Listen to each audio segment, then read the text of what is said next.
right, welcome to TaylorMade, everybody, the podcast where tailors judge tailors on how they tailored. I'm Josh Taylor. I am the third eldest. I'm Hannah Cole Taylor. I'm the fourth eldest. And I'm Luke Taylor, and I'm in dead last.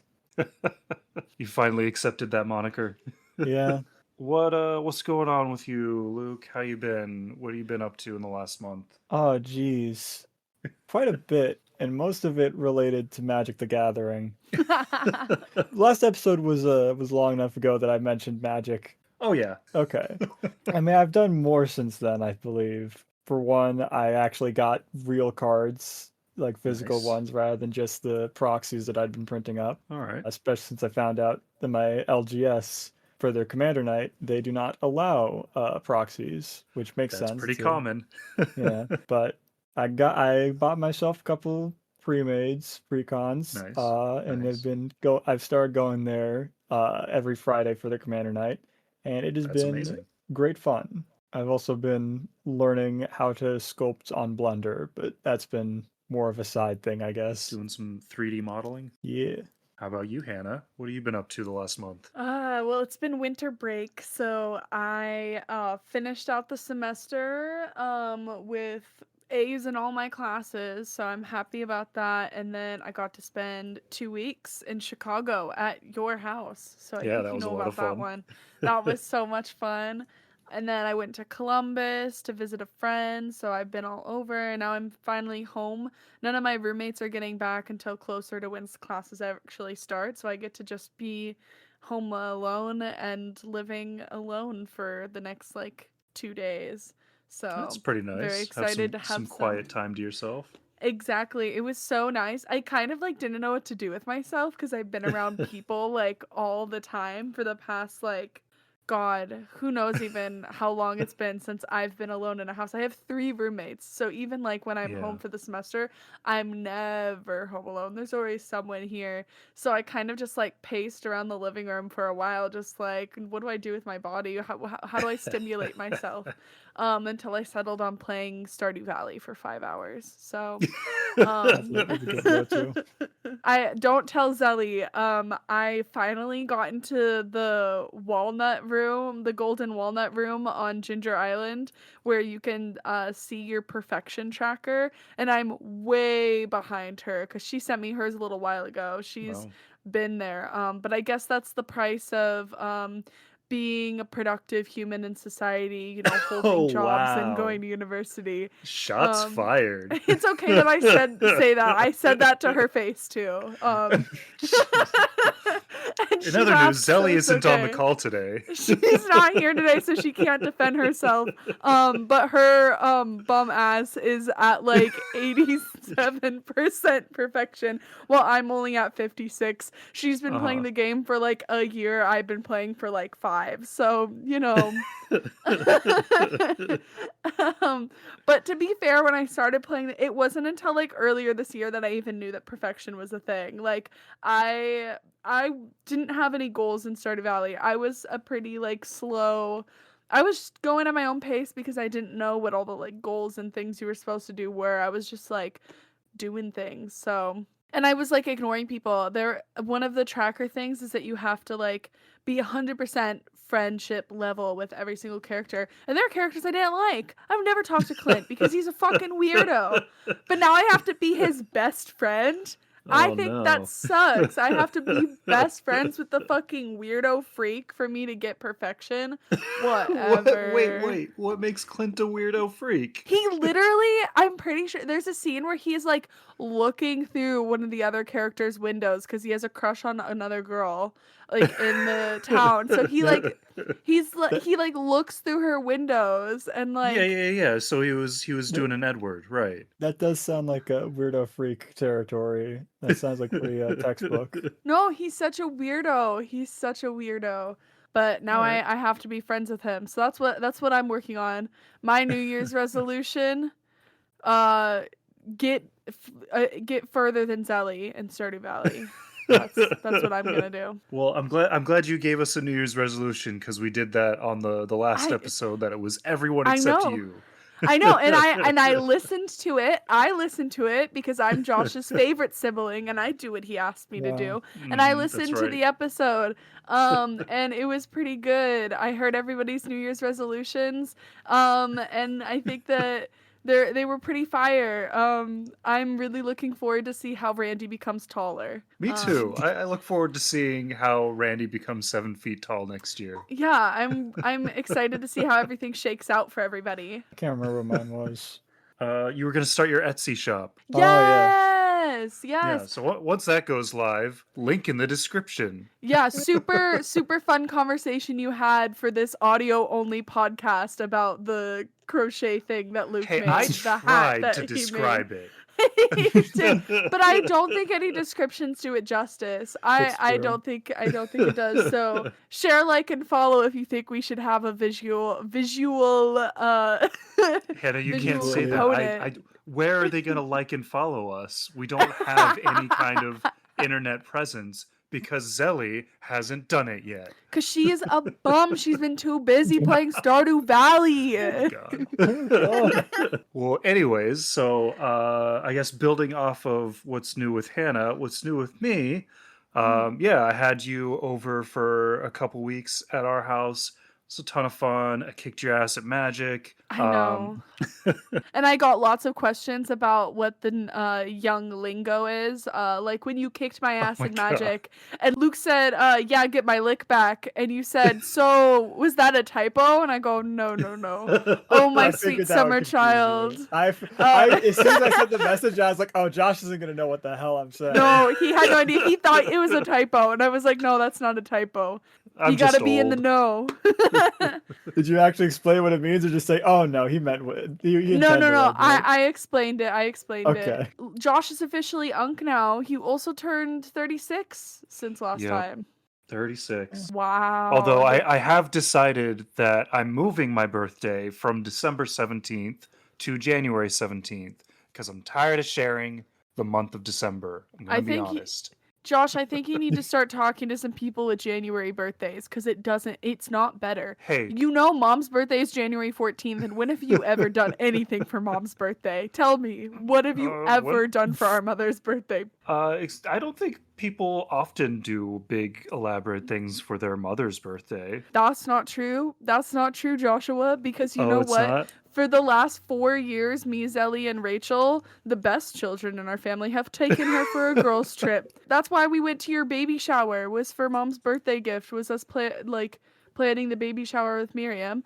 The year before that, we went to Oregon. We went to Rhododendron, Oregon, stayed in a cabin in the woods. The year before that, we went to, I think we were at Port Orchard. We stayed at a Airbnb on a lake with a hot tub. It was very nice. So I do a lot for my mother's birthday because I love my mother. Not doing Alright. anything this year, unfortunately, because I'm poor. And just got my financial aid for this semester, and wow, I'm gonna have no money. So unfortunately, Mom's getting a call. Oh, But that's what I'm saying, Josh. You can't be having a birthday in January. It's not any better. no. Ask Mom. Ask Well, I'm anybody. going to try it out. I'm going to test the waters. Okay, test the waters with a January birthday. So are you celebrating? So you just had you just had your birthday of 2025. So does your birthday of 2026 happen in like 2 weeks? Yeah, this month. Yeah, in 2 weeks. Awesome. So be ready. Rally, guys, rally. Gifts from everyone. So I also want to finally brag about the Christmas gifts that I made some people. Mhm. So Luke, you received the one that I made you. I put together a cube and then printed out proxies for all the cards at the local Walgreens, along with a little letter and rules book for you. So hopefully one of these days I can get on a call with you and explain it. And also I printed every line of dialogue to Miriam's favorite movie, The Princess Bride, onto a sheet of magnet, like a giant sheet of magnet. So now she has every single line of dialogue from that movie that she's sorting and sticking to our refrigerator. And for me, I got approximately 10 half-used candles that Josh and his wife believe cause cancer. So I got their cancer candles. Wait, well, we also got you a candle warmer. And a new candle warmer, yes. I did get it because my old one, either the light bulb is out or it's totally broken. I don't know which. But if the light bulb's just broken, now I have two. So it works out. And I also got you the microphone you're currently using. That's Hannah. so true. So true. You're right. So I'm just saying that I think that the gifts I got were actually the best because for my older siblings, Josh, Randy, and Rachel, I got each of them a personalized book. And Rachel's I couldn't write in because it was like a blind date with the book thing. She reads a lot, so I didn't want to like get one that I read because I read pretty common books, and I was like, I'm sure she's read most of the books that I've read, so I'm gonna try and get her like a niche book. So I couldn't write in that one. But for Josh and Randy, I got them a book tailored to them specifically. And that's the name of the show. Oh my god. And I wrote a little note inside, a very thought out and personal note about my thoughts of the book, why I thought they'd like the book, all those things. And then for Luke, I got him a bunch of packs of the Avatar Magic the Gathering sets, and he got a $60 card out of that. So Right. Well, it's down to 40 now. Oh. Yeah, you gotta no. you gotta flip those cards so quick after the price just drops. It's actually priceless though in our hearts because one, yes. your favorite sister gave it to you, and two, it's also fucking cool because it's Toph. It's bending master Toph. Yeah, Yeah, Toph is but, pretty cool. you know. I mean, first metal bender is more competitively viable. Okay. Yeah, that's all the gifts I got people for Christmas, so I think I won. Luke, what did you get people? Yeah, since we're bragging about Christmas gifts. I mean, I made you a commander deck. You did make me a proxy commander deck that I then whooped your ass with, and then Josh whooped me. It was mono so, black and you a know? mono red. That's as I explained. I essentially gave you a rock when I play scissors. True. So this episode's airing March 1st. At least that's the planned air date. So it's St. Patrick's Day coming up. Oh. Yeah, and happy birthday, Dr. Seuss. Oh, really? When's his birthday? March 2nd. Oh. Okay. Yeah. Did you get him anything? Wait, do we like Dr. Seuss? Wasn't he canceled, or is he not one of the ones that was canceled? You know what? Who wasn't? Yeah, nowadays? check Dr. Seuss controversy. I'm pretty sure he was, but also, I love his rhymes. Like, he does have bars. I worked as a nanny for 7 years, so I've read a good amount of children's books, and let me tell you, the Dr. Seuss ones, they never get old. It's like listening to a song. That's like true. You can just go and go and go, and it's fun. It's really fun. Fox and Socks, that's my favorite. I love that one. Fox and Socks is pretty good. It really hits. So I don't know. Yeah, he drew some pretty racist depictions of Asians in a couple of his books.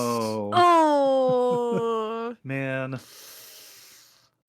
unfortunate, but he is dead, right? Oh, super dead. So he's super duper dead. So at least if you buy his things, the money's not going to him. True. Yeah. And your kids are gonna be able to like pull up with the sick bars. So it's a net positive. Yeah. And now we've got the Jim Carrey, Grinch, and Cat in the Hat movies. Or was that Mike Myers' Cat in the Hat? It was Mike Myers' Cat in the Hat. It was Mike Myers. Yeah, that was also the reason why they didn't let anyone make Dr. Seuss movies for like a decade. Yeah, I have not seen Mike Myers' Cat in the Hat, but I have heard that it is fucking insane. So I kind of want to see it now. I have not seen it either. I think I've seen like clips of it. I like had it on when I was trying to go to sleep, and I just remember bits and pieces while fading in and out of consciousness. Yeah. Do we want to talk about our historic Taylor? Yeah, let's get to it. Let's get into it. All right. Well, our historic Taylor today is none other than Philo Taylor Farnsworth. Any of you guys heard of this guy? No. That's the guy from Futurama, right? I was just about to It's the same last name and potentially an inspiration in some ways, but no, different guy. Do you invent the Ooh. TV? What? Was it? Luke, are you Googling shit? No, I thought that I just remembered that Farnsworth from Futurama was named after the guy who invented the TV. Whoa! Oh, shit. You Okay, spoiled all right. the show! Oh my god, I'm sorry. All right, show's over. Thanks, no. everybody. Goodbye. No, yeah, I'm sorry. Pretend we don't know. Oh my god! I For mean, the first time. Does that mean Luke wins? Got it in one. What does yeah, he Luke win? wins. Luke wins the Luke won the podcast. He show. owns it now. Oh no, that's so much responsibility. Now, Luke, it's your turn to come up with these. Damn. Oh. So Philo Taylor Farnsworth was born in Beaver, Utah, August 19th. Oh yeah, what year? What year was he born? Now that you know what he did. Oh no, it's just Luke and I who definitely don't know when televisions were invented. Okay. So mom had Luke, do you know, did mom and dad have color televisions when they were kids? I don't know. I wasn't there. Oh no. I think he was I'm gonna say born... 1912. Oh, I think it was earlier than that. I'm gonna say 1842. Wow, Hannah. That's Well, I insane. mean, to be fair, you might have been closer if he invented TV at a expected age, but we'll get there. Luke, you're pretty close. He was born August 19th, 1906. Oh, damn. Okay. So, yeah, Philo grew up the eldest of 5 children in a small log cabin built by his Danish immigrant grandfather, Jacob Bastian. So when he was only 3 years old, Philo's father brought him to see a steam engine train. He was initially terrified thought it was a monster, but was fascinated when the train engineer brought him inside to see how it worked. Apparently, Philo had a photographic memory, and he was able to reproduce the train in a detailed diagram when he went home that night. Jesus Christ. 3 years old. That's the kind of kid in medieval times, they'd be like, he's possessed. We actually have to send him to the woods. Yeah, so if he was born in the 1850s, yeah, that might have been what happened. He'd be like, oh, burn the witch.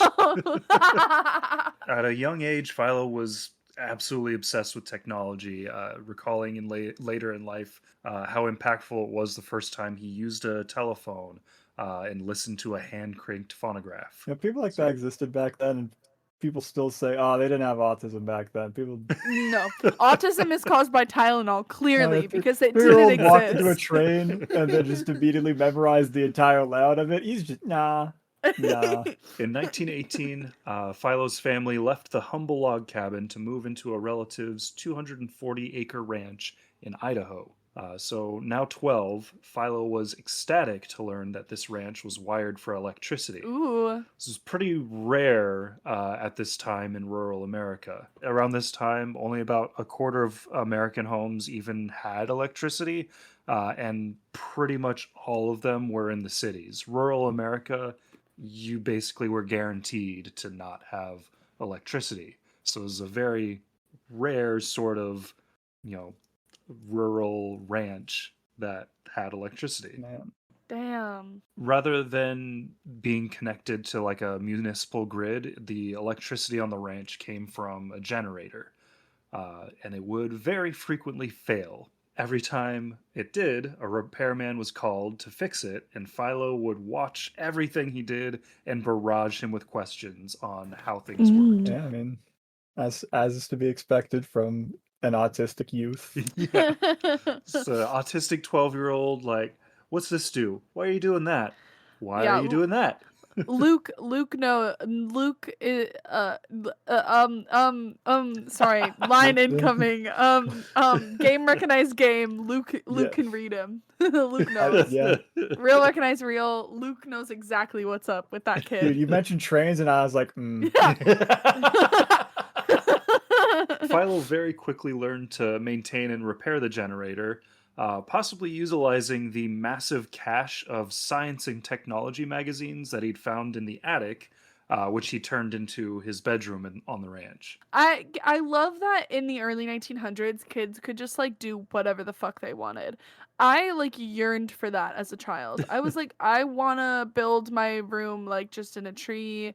I wish I lived in a barn on a haystack. Like, I I really crave the childhood that people in the early 1900s had. Really convenient they just had those magazines too. Yeah, so researching this guy, maybe this is a little too like out there, but I started getting the feeling like, isn't it a little convenient that they just happen to have a relative with this ranch that just happens to be connected to electricity and just happens to have all of these science and technology magazines that they just happen to leave behind for this kid to find. It's like, man, this is making me feel like some time traveler was like, you know what? We need television a few years earlier than we got it. And then just seeding all the important bits that this kid needed to make it happen. First step was going back and giving his mom Tylenol.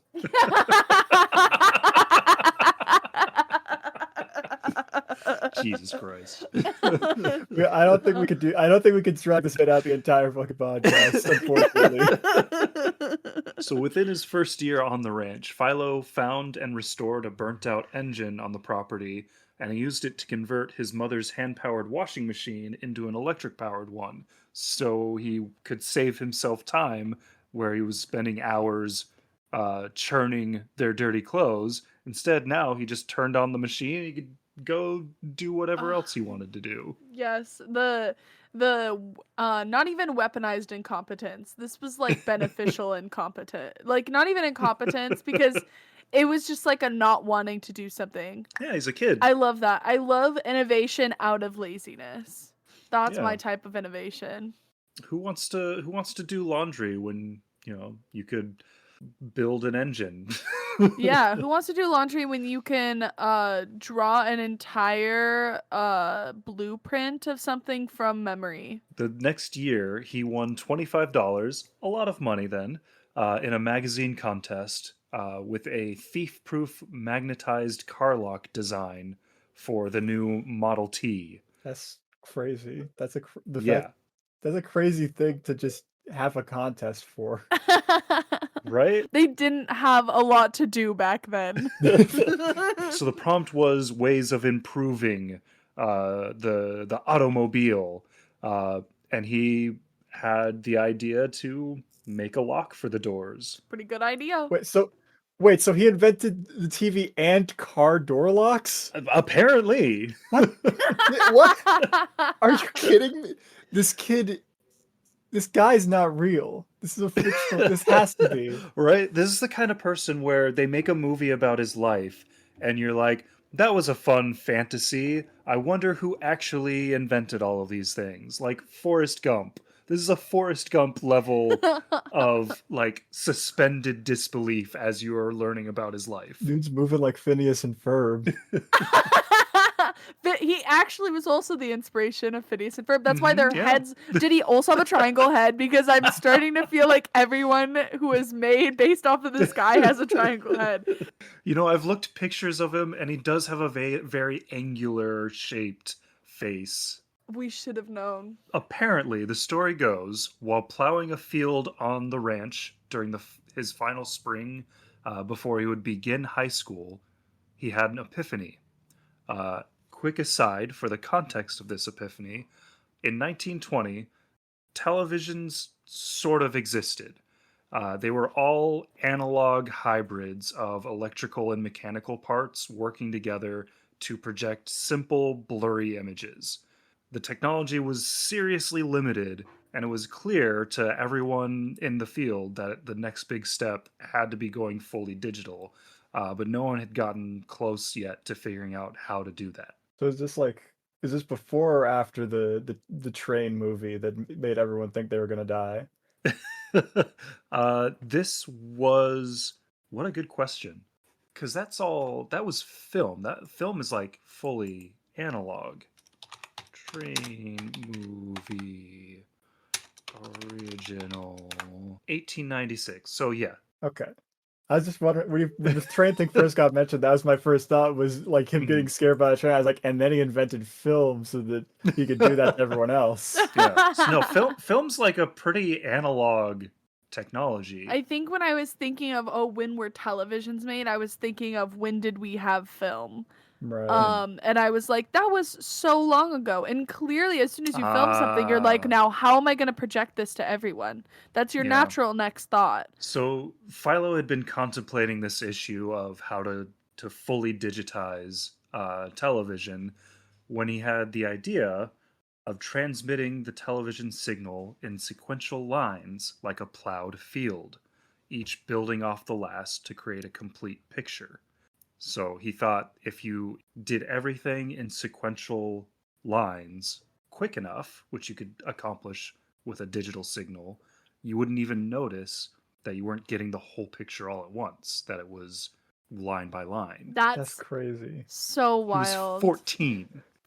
14! 14 years old. Oh my god. Inspired by the fields he was actively plowing. Here's the thing. How many more geniuses do we think we'd have if we didn't already have the internet? Because yeah, if you're just looking at a fucking field all day, your brain's gonna start to wander. But now we have podcasts taking up all our brain space. I have to admit, maybe Dr. Phil was right about sending those kids to the ranch.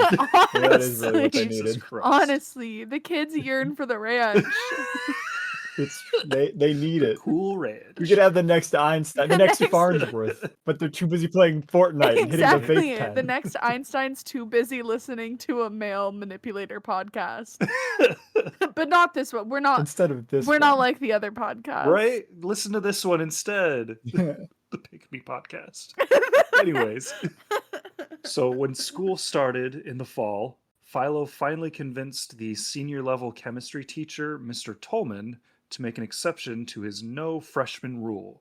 He had begged to take the class uncredited just for the opportunity to learn. Wow. Imagine if he said no. Imagine he said no and we went somewhere else. Imagine being that teacher years down the line, learning you said no to the kid who ended up like inventing television. Well, history would be very different if Philo never got into that chemistry class. So one day, Mr. Tolman passed by a classroom to discover Philo explaining Einstein's new theory of relativity to a group of students step by step. This kid was a fucking genius. It was nuts. That winter, so still his first year in high school, he drew out diagrams of how he believed an electric television could work and showed it to his chemistry teacher, along with scribbling out a diagram of an all-electric camera. Mr. Tolman told Philo, "Most of this is over my head, but it certainly looks like a good idea." How old is he at this point again? I think he just turned 15. This guy was like the male version of Matilda, where the teacher's like, bro, you're smarter than me, actually. Yeah. He also inspired Matilda. Shit, when was Roald Dahl? Roald Dahl was like, what if we abuse this kid? So Tolman encouraged Philo to attend college, which he did eventually, but had to drop out at 18 when his father died. He had to move back in with his family, who had relocated to Utah, and worked to support them through various jobs in Salt Lake City. So it was around this time he met his future wife, Pem Gardner, at a radio listening party that he would host. Very few people in rural America even had radios at this time. You just have a party where you listen to the radio back then. We gotta bring that back. That's how people had fun. Yeah. So it was with Pem's encouragement, Philo sought out funding to finally put his electric television ideas to the test. In 1926, around the time he and Pem married, he was able to convince a pair of California businessmen to provide funding and a lab to build his television in. How old was he at this point? So 1926, he was 20 years old. Wow. 20 years old, gets married, and gets funding to put together his idea for television that he's had for 6 years. Luke, this is what you could be if you weren't looking at that damn phone all day. Bro. Okay, boomer. This is what they mean. Not even a joke. That's what I'm thinking this whole time. This is what they mean when they say autism is a magic power. Bro, If only instead of being on my phone, I went to radio parties. I was at the ranch. If Yep, only that's you the were missing looking at piece. fields all day. You need to move to Utah and look at some fields. So while they worked to construct this television, Pem helped a lot. She learned to use a precision welder and would make the necessary tube elements. Within a year, they had a working device. Unfortunately, when they set it up for its first demonstration for their investors, it exploded. I don't know if it counts as a working device then. Well, I mean, so according to Philo, if he had accounted for the initial power surge when they turned it on, things would have been fine, but they didn't, so it wasn't. that's such a scientist thing to happen, though. That's such a mad scientist moment. Yeah. It wasn't built to withstand this voltage. Thankfully, Philo was able to find new investors. A year later, was able to create a device that didn't explode. He amazed his new investors with his first projected image, a straight line. Whoa! Yeah. So while this was amazing spectacle, his investors demanded to know when they would see dollars from the invention. So in his next demonstration, he upgraded the line to a dollar sign. Yes, I mean that's just the obvious bit. I mean, like, what else are you gonna do? Yeah. They set him up perfectly. So at this point, he'd caught the attention of the biggest name in electronics in the 1930s, RCA. You guys have heard of RCA, right? Vaguely. Let's hypothetically, for the listeners that don't know, like, how about you? What if you explained it for the just for the listeners that don't know what that means? Right. So RCA stands for the Radio Corporation of America. Yes, of course. So they were the biggest business in the country for building and supplying electronics. Like, probably most radios at the time were built by RCA. So they, of course, wanted to get into the television business because that was going to be the next big thing. So RCA offered to buy out Philo and his patents for the television for $100,000, as well as make him an RCA employee. There's a lot of money in the 1930s. I mean, it feels like a lot of money right now. So in the 1930s, I imagine that was like set for life money. Pretty much. But Philo refused. He didn't want some mega corporation taking credit for his invention. Wow. It's not about the money. It's about the lines. So this sparked a patent war where RCA claimed one of their employees had invented the electronic TV and that it was impossible for some teenager to have invented it. Oh my gosh, Yes. those rats. I know. Are you surprised? That's a pretty fair argument, though. It does sound pretty incredible. Yeah. So it was during these court cases that Philo's chemistry teacher brought in that original camera diagram that Philo had drawn when he was only 15. I gotta be honest, if I was in that courtroom, I genuinely would think that the chemistry teacher's a paid actor. It just is so like, Right? Thankfully, there weren't movies on TV at this time. They didn't have TV tropes. that's fair. That's true. That's true. The further back in time you go, the easier it was to tell a fictional story and have people think it just happened. Absolutely. For real. No, truly. You could get away with literally anything at this time. But it was thanks in huge part to this drawing that his chemistry teacher had saved all these years that the patent office finally awarded Philo the priority of invention. So it was his invention. After more than a decade of legal patent battles, RCA finally agreed to a $1 million licensing deal with Philo so that they could make TVs using his design for the next few years. Just in time for them to debut their electric television, the 1939 World's Fair in New York, ensuring that when anyone thought of television, it would be RCA they thought of. And shortly thereafter, World War II broke out and the US banned any commercial use of TV. Oh god. By the time the war was over and an actual demand for TV could be tapped into, Philo's patents had expired and RCA was ready to step in to make millions selling their own TVs. That's insane. Wow. Seems a bit too convenient.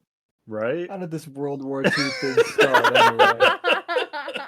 Yeah, where was RCA when Franz Ferdinand got shot? They've been playing that. Wait, For no, that a was World War while. One. Fuck. I mean, it was, but like, I feel like World War One led into World War Two. So unsurprisingly, this whole experience completely soured Philo on TV, and he basically refused to watch it for decades. Yeah. Yo, do you know how pissed off I'd be seeing a television if I were him? Oh My god. With RCA's name my underneath God. the screen. Yeah, dude.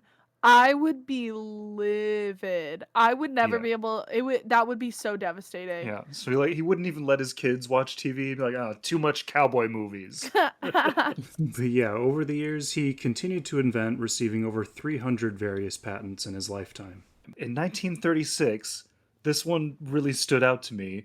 He invented a way of sterilizing milk with just radio waves, which... How dangerous are radio waves, you guys, if they can sterilize milk? Right? I mean, how well did it work really well? I mean, he received a patent for it. There was no mention of it not working in the article I read. Is that what Slurm is based off of? His radioactive milk? I was gonna ask when he invented the thing longer. But yeah, much of his work actually went towards trying to come up with a practical fusion reactor in his later years. So I don't know how much you guys know about fusion energy, but it's something that we've been trying to do basically since we invented the atomic bomb in the 40s, and we're like, oh, nuclear energy is the future. Right. Mm-hmm. Of course. Fusion energy, I guess, has the potential of basically being infinite, like unlimited power, but it's remained theoretical because we haven't found any way of accomplishing fusion without using more energy than we actually produce. Mm-hmm. Right. Yeah, so to this day, it remains only theoretical, but he spent a lot of time trying to get there. Man. It wasn't until seeing the moon landing on TV in 1969 that Philo finally felt that his invention of television had been put to good use. Because after that, he was finally like, yeah, TV's fine, I guess. It's okay. Revolutionary, like, scientific marvel is on it. I guess it's okay. By 1970, Philo's research funding had dried up. Banks called in all his outstanding loans, and the IRS put a lock on his laboratory door until his taxes were paid. Yeah, all of his research, most of his research, really didn't lead to much financial gains for him.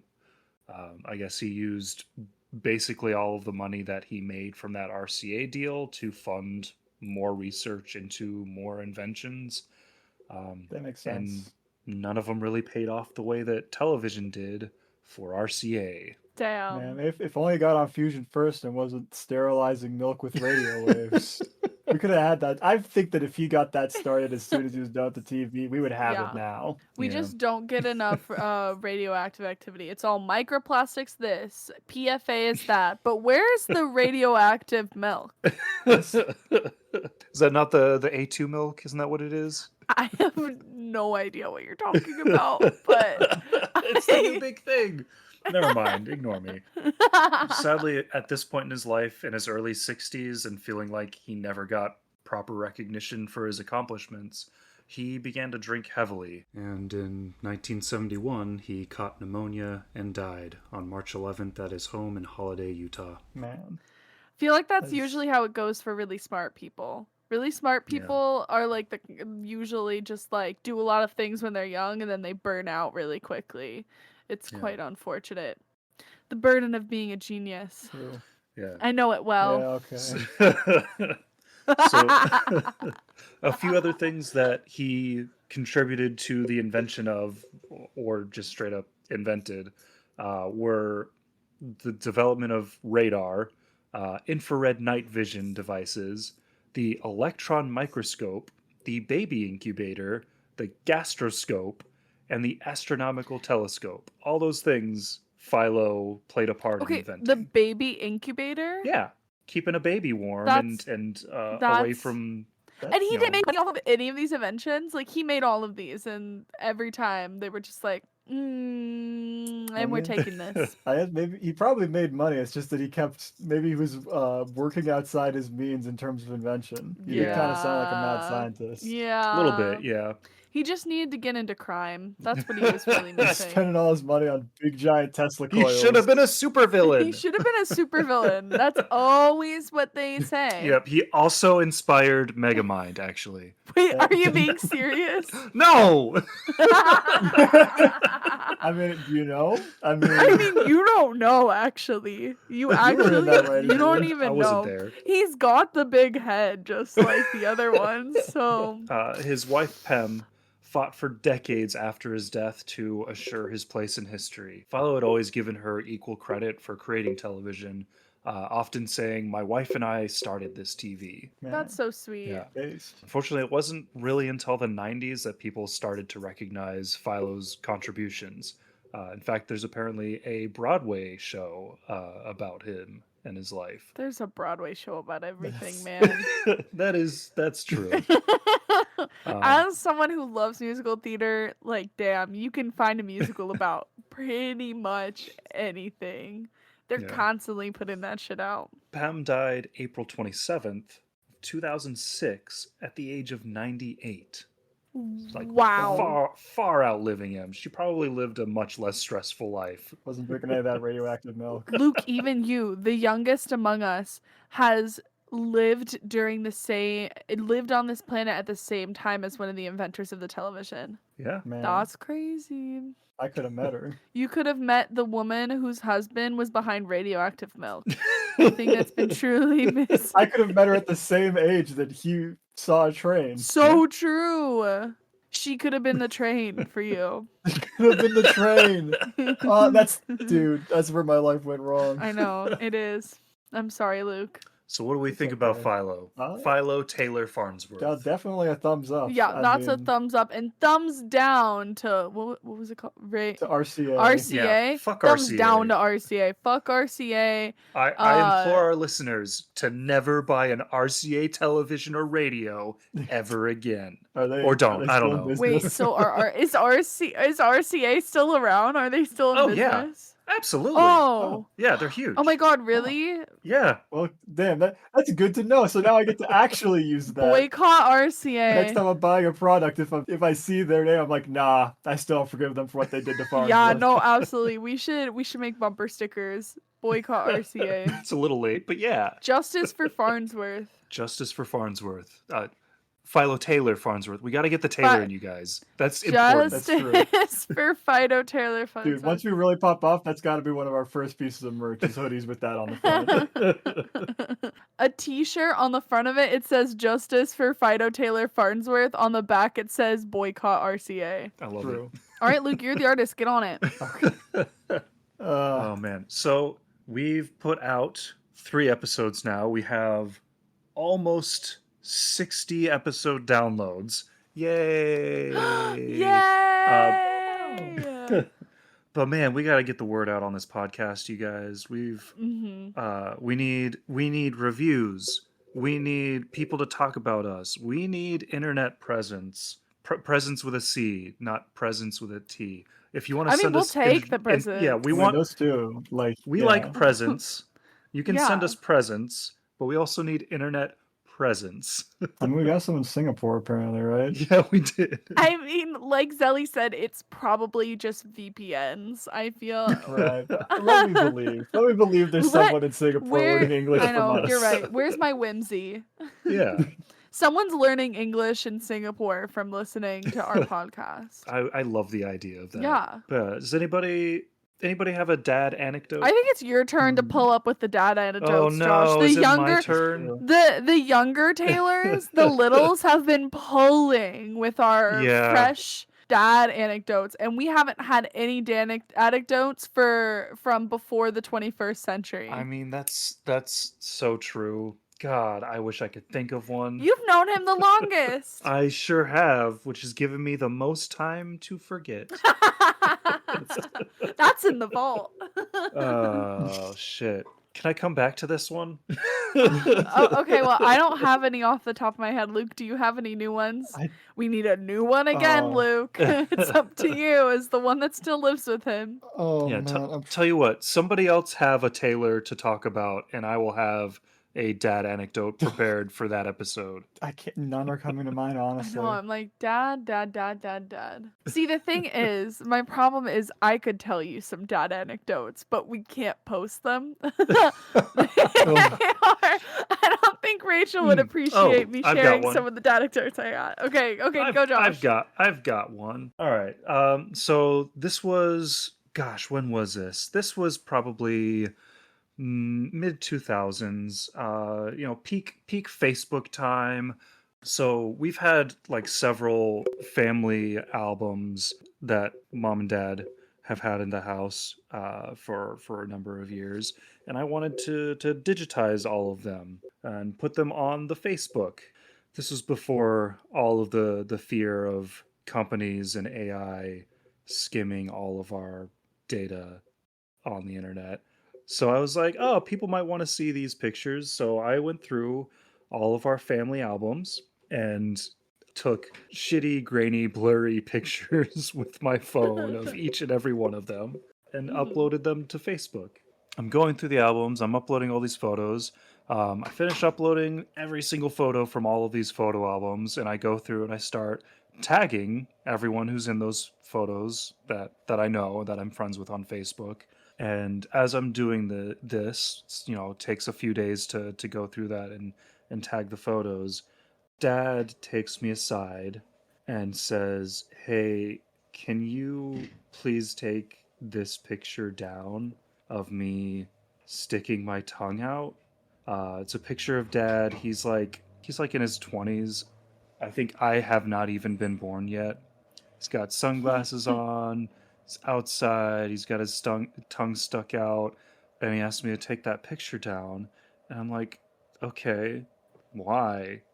He says, well, I kind of don't want a picture online of me with a Piece of gum. on my tongue, so probably shouldn't be on the internet.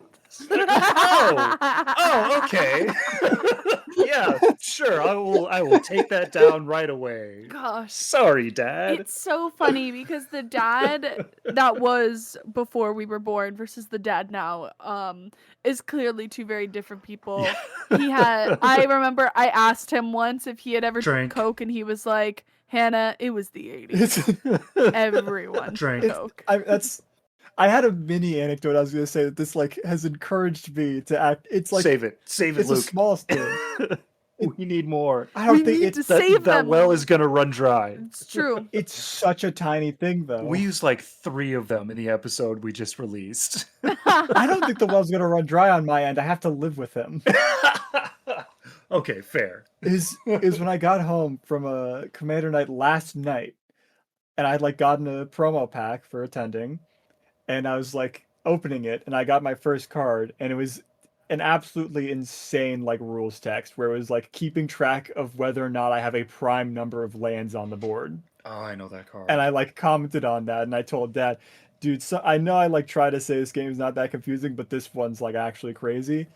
And he said, ah, man, I could never really get into that devil worshipping nonsense. God. And he like said it genuinely, which is like crazy to me.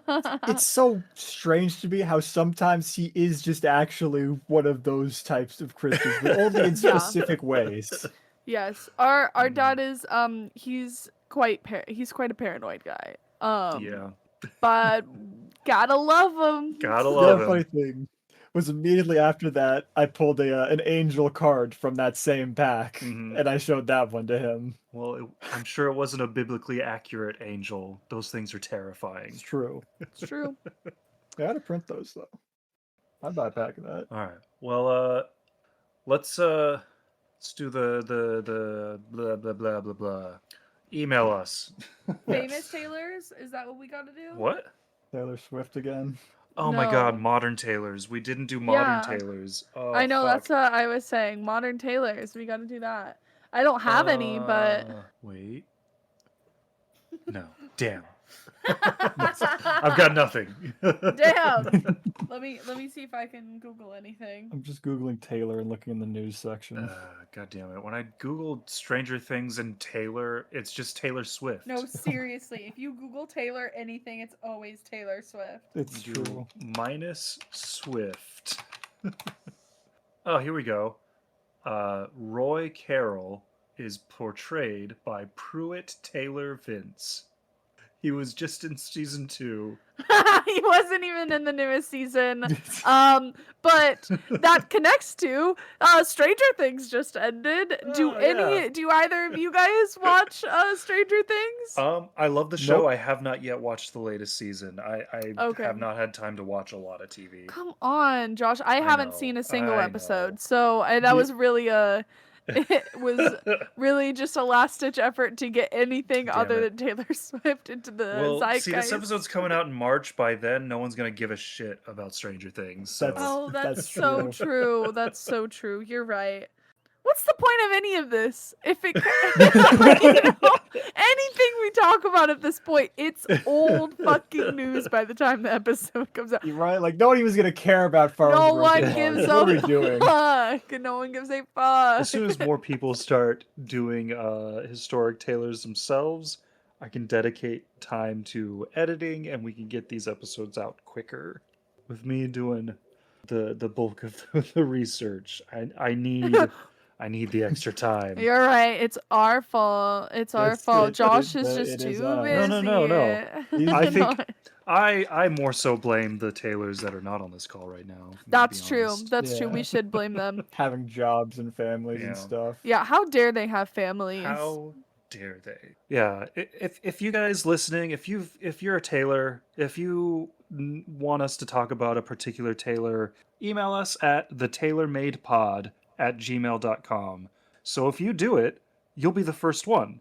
That'll be super Yeah. special. Sure. We'll You win. 100% read every single email that gets And sent Josh to us. will fly you out to Chicago No, to get no. these- Do not promise anything.